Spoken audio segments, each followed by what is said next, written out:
Sand Saref is this woman who's really just a broken little girl.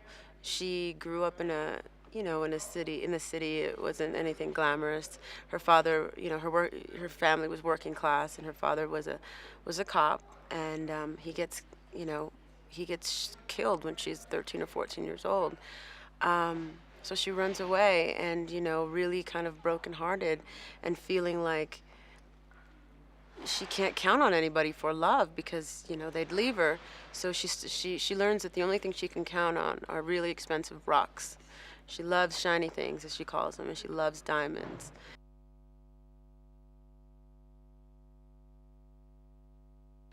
Her relationship with the young Denny is, obviously they were about 13 or 14, so it's very innocent and fun and crazy and emotional.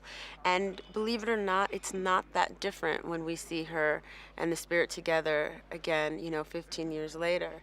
It's it's uh, it's not as innocent, unfortunately, because they've both seen the ugliness of the world.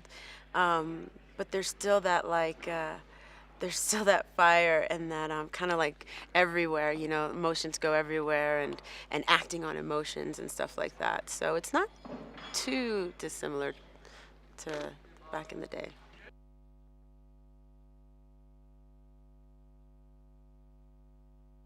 He draws his own boards and you get in and you see everything and you realize, wow, this guy's really got it all in his head. It's pretty unbelievable. And then we shoot what he draws. But he's great because he knows what he wants, yet he's open to change, which is really great because on the day things just change, and they should, and hopefully they change for the better. So that's what I loved about him. Although he has a very clear and precise vision of what he wants, he's open and he can shift with it, which is really nice. So I was reading the script and I'm like, how do I tell these people I don't know how to swim? I'm like, so I have to take swimming classes, which are fine, but I'm just not ready to kind of confront that fear. It'll come in time. And I was like, oh no, right? And I was like, not only I'm gonna be in this huge tank and it's gonna be, I'm just like freaking out. And then I spoke to Deborah Del Pret and I was like, so I was real casual. I was like, so about the swimming stuff, like, is it gonna be like a huge tank, like Titanic, like how they shot Titanic? She's like, no, it's gonna be all. There's gonna be no water. It's gonna be shot.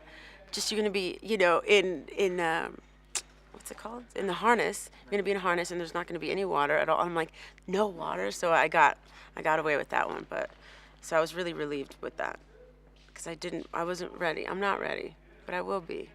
I will be.